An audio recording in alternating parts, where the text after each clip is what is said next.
Hi, I'm Mike Seeds, and we should talk about sunspots and the sunspot cycle.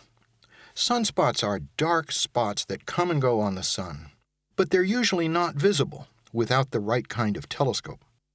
And remember, looking at the sun can burn your eyes, so most people have never seen a sunspot. That's too bad, because they're really interesting considering that they're just black spots. Spectra show that sunspots are dark because they're cooler than the surface of the sun.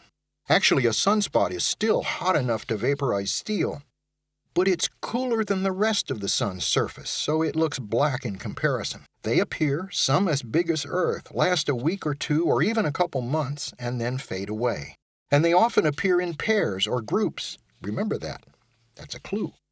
Sunspots are not shadows, but astronomers refer to the dark center of a sunspot as the umbra, which comes from the Latin for shadow. And the outer part is called the penumbra. This sunspot is about the size of Earth, which is medium-large for a sunspot. This is a visual wavelength image. So this is the way the spot would look to your eyes. A sunspot, photographed at the edge of the sun, shows streamers of gas trapped above the sunspot. It looks like a magnetic field. And that's your second clue to the nature of sunspots. They're magnetic weather. Another clue is that sunspots go through a cycle, the sunspot cycle. Some years there aren't many spots, and then they become more common, go through a maximum, and then become rare again. The cycle takes 11 years from start to finish, and it's been cycling along for as long as astronomers have been counting sunspots. Here's another clue.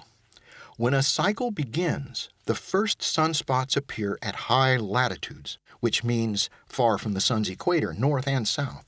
But as the cycle goes on, new sunspots appear closer and closer to the solar equator until the number of spots begins to decline. Then the next cycle begins all over again, with its first spots appearing at high latitudes. If you plot the spots on a graph, you get the Maunder butterfly diagram, named after the solar astronomer Walter Maunder. It's a neat diagram, but it's even neater because it means something. Remember it. So now it's time to figure out what the sunspots are. Spectra can detect magnetic fields because atoms in a strong magnetic field have distorted electron orbits. Gas that should produce a single spectral line can produce a split line. That's called the Zeeman effect. In the case shown here, a single green spectral line is split into two lines in the sunspot. So sunspots must have powerful magnetic fields. In fact, astronomers can use the Zeeman effect to map the magnetic field on the sun. The image at left is an ultraviolet image that shows a bunch of sunspots in groups. The image at the right is a magnetic map, showing that each sunspot group has a powerful magnetic field. Apparently, really strong magnetic fields deep under the sunspot prevent hot gas from rising, so the surface cools and forms a sunspot. Notice that the spots appear in pairs and groups. That's a clue. Magnetic maps shows that one end of a sunspot group is a magnetic north pole, and the other end is a magnetic south pole. Evidently, the sun's magnetic field gets wound up, twisted, and eventually breaks through the surface, forming sunspot groups. Eventually, it gets so messed up, it reforms in a simpler pattern and starts over. It takes 11 years, and that's why we see a sunspot cycle and a butterfly diagram. So it seems like the sun is a clock ticking along every 11 years. But look at the history of sunspots for the last 400 years.